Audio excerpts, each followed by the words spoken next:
Good morning class. आज जो topic हम कवर करने जा रहे हैं वो है skeleton system, muscular system and respiratory system. मैं ये टॉपिक्स 4th क्लास की बुक से कवर करवा रही हूँ, एनवायरमेंटल स्टडीज़, जो कि पब्लिशर है एपिक की। हमेशा की तरह पहले मैं रीड करूँगी, आपको ध्यान रखना है मैं किस वर्ड को कैसे प्रोनाउंस कर रही हूँ, और उसके बाद मैं उसके मीनिंग बताऊँगी। तो फर्स्ट टॉपिक है हमारा skeleton system. All the bones in our body form a framework to give a shape to our body. This framework is called the skeleton. It gives shape and support to the body and protects the inner parts from getting hurt. For example, skull protects the brain and the rib cage protects the heart and lungs. The backbone supports and links all the body parts. Apart from keeping our internal organs safe, the bones give a shape to our body and help us in our movements. A baby is born with over 300 bones. As the baby grows, some of these bones join together and an adult has 206 bones. अब आप यहाँ skeleton system की diagram देख ही सकते हो। हमारी body में बहुत सारे बोन्स होते हैं और वो जुड़ के एक फ्रेमवर्क, एक ढांचा बनाते हैं, जैसे ये देखिए, और ये हमारी बॉडी को शेप देते हैं। इस फ्रेमवर्क को हम स्केलेटन बोलते हैं। ये हमारी बॉडी को शेप भी देते हैं और सपोर्ट भी करते हैं, और जो हमारे अंदरूनी हिस्से होते हैं उन्हें चोट लगने से ये स्केलेटन सिस्टम बचाता है, या कह लो बोन्स हमें हमारे इंटरनल पार्ट्स को नुकसान पहुंचने से या चोट लगने से बचाता है। फॉर एग्ज़ाम्पल, आपको पता ही होगा कि ब्रेन के ऊपर जो हड्डियां हैं उसे स्कल बोलते हैं, तो स्कल हमारी ब्रेन को बचाता है। और आपको पता ही होगा यहाँ लंग्स होते हैं और ये इसके बाहर हड्डियाँ, इसे बोलते हैं रिब केज। तो जो हार्ट और लंग्स हैं उनको चोट लगने से कौन बचाता है? Rib cage. इसके अलावा ये हमारी बैकबोन है, जिसे हम रीढ़ की हड्डी बोलते हैं। हमारी रीढ़ की हड्डी ये खोपड़ी के साथ और इस हिस्से के साथ और इस हिस्से के साथ जुड़ी हुई है। ये सपोर्ट करती है और हमारे सारे बॉडी पार्ट्स को लिंक करती है एक दूसरे से। इसके अलावा जो बाकी इंटरनल ऑर्गन्स है उनको ये बचाती है, शेप देती है, और हमारी बॉडी मूवमेंट में भी ये हेल्प करती है। जो बच्चा न्यूबॉर्न बेबी है उसमें टोटल 300 बोन्स होते हैं, और जब वो बड़ा होता है तो कुछ बोन्स जुड़ के तो एडल्ट के पास 206 बोन्स ही रह जाते हैं। अब हम अगला टॉपिक कवर करने जा रहे हैं, जो है muscular system. The muscular system is made up of around 650 muscles. Muscles are attached to the bones. These help our body move. For example, muscle of the face enable us to smile, talk, etc. The muscles of the arms help and perfect different activities like eating, writing, playing, etc. We can make our muscles strong by doing exercise every day. There are two types of muscles in our body. They are voluntary muscles, involuntary muscles. Those muscles that we can move when we want are called voluntary muscles. For example, muscles of our arms, legs, etc. Those muscles that are not under our control and keep on working on there are called involuntary muscles. For example, muscles of heart, eyes, stomach, etc.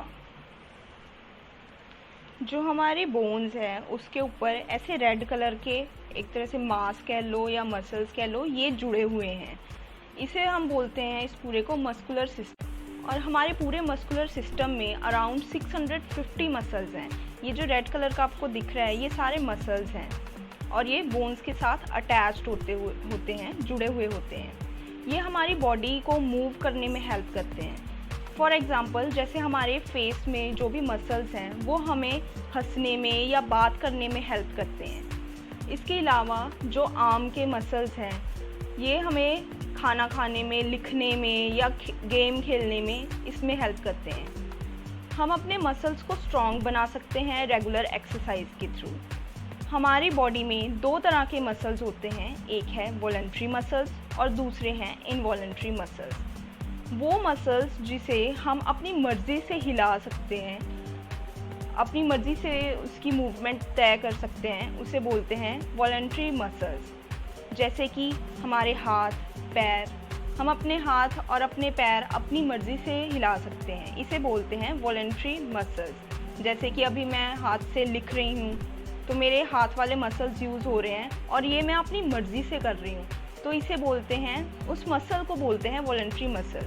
और जिस muscle पे मेरा कोई control नहीं है, वो अपने आप अपना काम कर रहे हैं, उसे बोलते हैं वॉलंटरी मसल्स। जैसे कि हमारी आँखों के मसल्स, हमारे हार्ट के मसल्स।